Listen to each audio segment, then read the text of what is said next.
Tom Cruise never went to film school. No fancy degree, no prestigious program. He just had dreams, and he wrote them down. He watched movies, studied performances, and paid attention to why things worked. That was his education. And look, whether you love or hate Tom Cruise movies, you can't deny this. Tom Cruise understands movies in a way most filmmakers don't.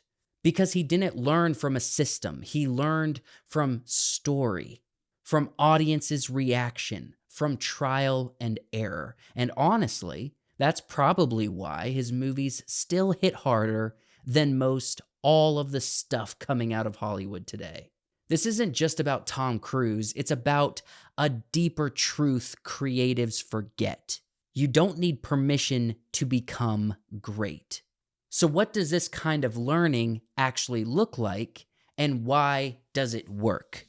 I found a video with Tom Cruise, promoting the new Mission Impossible film, that at the very beginning, he was asked a question that launched him into a very deep explanation of how he got into film, where he is today, and I thought it was very insightful. I think everybody can learn from this. So I want to watch through this, give my own insights, and then give my own summary of application points that I think, like, if you're a filmmaker or aspiring filmmaker, that you could really apply here and learn from. Let's take a listen. I would write goals down always as a kid, and we traveled, and I lived in different houses and rented houses, and I just had dreams, and I would write these goals down, and I didn't share them with people. I remember as a kid, I told people what I wanted to do, and then it was just somehow kind of too much for some people. They're like, what are you talking about, kid? Yeah. And so I stopped telling people, and now I've kind of, over the years, you just kind of reflect on what those decisions were and what the dreams were, and just kind of, I wanted to be here for the rest of my life and make movies. I remember I wonder if you resonate with this. Because when I hear him talk about this, I remember my own story wanting to make movies, right? Just putting it very simply, wanting to make movies. I remember, I think I was like 11 years old, 10 or 11 years old when I first watched Lord of the Rings. And I became obsessed. I was like, what is this movie? What is this story? This is nuts. The Peter Jackson films. So I was like, wait, there's behind the scenes to this movie. In fact, there's 10 hours of documented behind the scenes of Peter Jackson's Lord of the Rings, how they made this thing. And I was so incredibly inspired by the story that J.R.R. Tolkien wrote. I read the books. I watched the behind the scenes. I became inspired by Peter Jackson and Fran Walsh, all the people that were a part of making that trilogy. And I just became obsessed. I was like, this is how I communicate all of the fantastical ideas in my head and turn them into reality. I do it on screen the same way that J.R.R. Tolkien did it on a page, and then Peter Jackson did it on screen. Like, this resonates with me in a major way, right? Because when you want to be a filmmaker, you kind of learn that young. In my experience, almost every person that's interested in film figured out when they were young they wanted to do that. And I think it's way more about resonating with the idea of telling the story that you have in your head. And you can't just make it happen in the world, but you want to tell that story visually. You want it to be visceral and feel real. The avenue of a window into a world is very attractive. So the idea of filmmaking, it's like something that you learn pretty young. That's my experience. It's very rare. It's not impossible. I've seen it all over the place, but it is kind of rare to see someone become a passionate, successful filmmaker. They decided to do it later in life. A lot of times that stuff doesn't pan out because it's kind of like a lifelong dream that you can't get out of your head, I think. I knew I didn't go to film school. I didn't go to acting class. My school was basically watching movies and evaluating films. And I had to think about how did I think about movies? And it was my personal experience. And now I'm on a movie set, and I went, I don't know if this is ever going to happen again. And what I naturally did is I just did what I do, which is I went to every single department. I just started studying every single department. and asking a gazillion questions. We had the great cinematographer, there was Roisman, you had Stanley Jaffe, who was producing this film. And, he was, we had Harold Becker, and there's Timothy Hutman, Sean Penn, who grew up in the industry. And suddenly I'm playing chess with George C. Scott on Sunday morning. And, but it wasn't just that I'm playing chess with these people. I was very interested in and asked a lot of questions. And I would study a lot of movies, and then I would evaluate. Like I always took an actor's career, a cinematographer's career, directors, whatever, and I'd watch their movies from the beginning to end. And then I would evaluate the differences and the choices. And then I would meet them and I would discuss the circumstances of each film. Wow.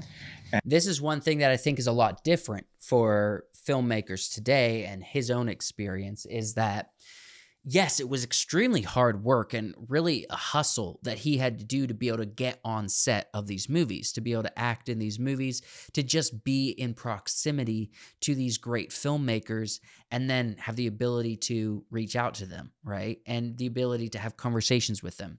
But I think the principle stands. He worked hard to get to that position in the same way that it seems impossible for, a guy or a girl in Ohio who wants to make movies. It seems impossible to be able to get to the point where you can have a conversation with Martin Scorsese or with Spielberg or whatever, and get into their mind, and like Tom Cruise is explaining he was able to do.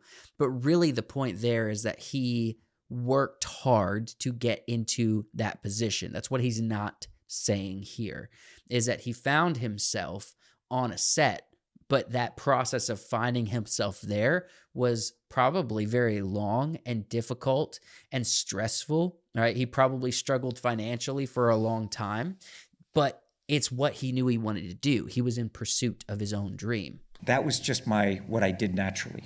And I didn't quite realize how that benefited me kind of as years passed on, because I thought that's what everyone did.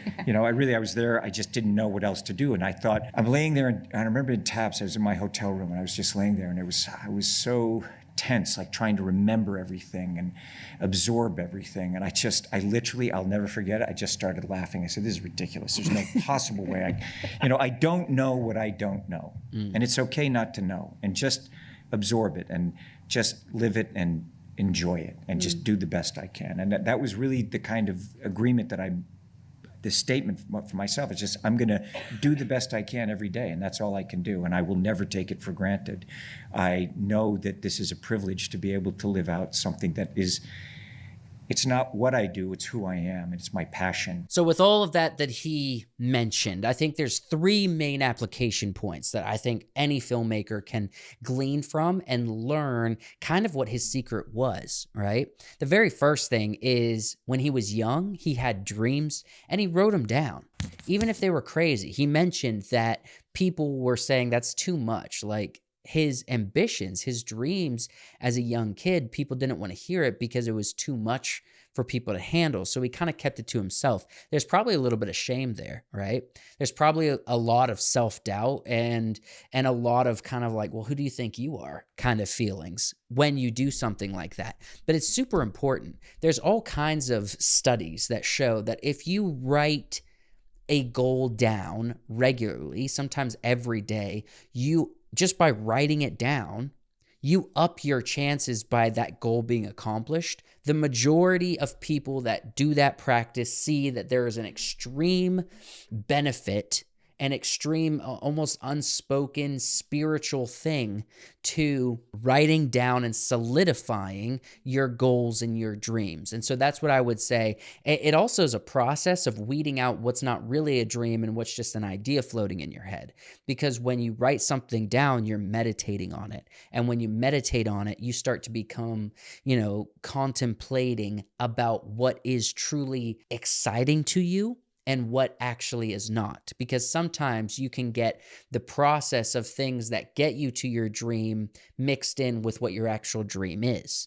The next thing that he says is that watching movies was his film school. He evaluated, he studied films, and he became curious when he watched films. When it came to lighting, when it came to story, when it came to acting and performance, when it came to special effects, everything about film and movies, he would analyze, he would evaluate, he would write down questions that he could try to answer later. Now, he had the opportunity to literally ask some of these filmmakers face to face.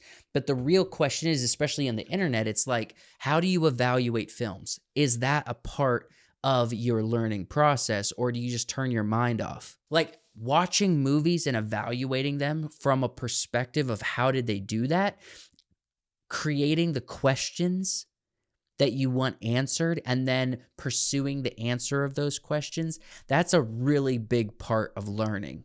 That's a huge part of learning. And that's how he said is really how he got into it. He just engrossed himself into every process, every detail of film, and was just curious and just asked questions. Like, that's so valuable. Never, ever act like you've made it. Just always be curious and pursue a question that you want answered when it comes to a movie or the craft inside of a movie, a specific detail, a specific trick with the camera, the performance of an actor, anything. Get curious and watch movies through that lens. And then the other thing that I gleaned is you don't have to know everything. It's okay not to know. Just live the process and enjoy it. I've already talked about this. You have to be in the process to be learning it, right? Not only to discover if you enjoy it, but also just to understand it. Like, and you may not be able to get yourself on Hollywood sets like Tom Cruise is able to do, but you can probably bet that there's, indie films in your area with people that kind of know what they're doing that you could go and volunteer your time and get on and see how they're filming something, see how they're capturing audio, see how they're lighting a scene, see how actors are performing. You can also learn a lot when you see something that's bad. Like that's a huge way to learn as well. And then you also are going to have to create your own opportunity, right? When you learn something, go put it into practice. Go film like a YouTube video where you're using a specific camera that you've rented, or go create a short like microfilm on a Saturday and set up a lighting system that you're not comfortable doing, but you're going to try to make it look as good as possible with the information that you have. You have to be in the process in order to understand it. You have to be on production in order to truly learn it. So to sum all this up, you don't need permission to get good at the craft of filmmaking. You absolutely don't. You don't need to come from money. You don't need to have a bunch of money already. You don't need to come from a specific family or a specific part of the country. You don't have to, for goodness sake, live in LA to be in the film industry. That's such a misconception. That's just blows my mind that people have that perspective. All you need to do is to get on the train and go. And you will start learning as you go. And in 10 years, you'll look behind you and be like, wow, I went pretty far here. If you enjoyed this video and you like me talking about, Tom Cruise and all that, he's got a new movie coming out, obviously. I'm a really big fan of Mission Impossible movies, so The Final Reckoning, and he does a lot of really cool stunts in this upcoming film. So if you want to see me react to all the stunts that he does in this upcoming film, check out this video right here. I'll see you over there.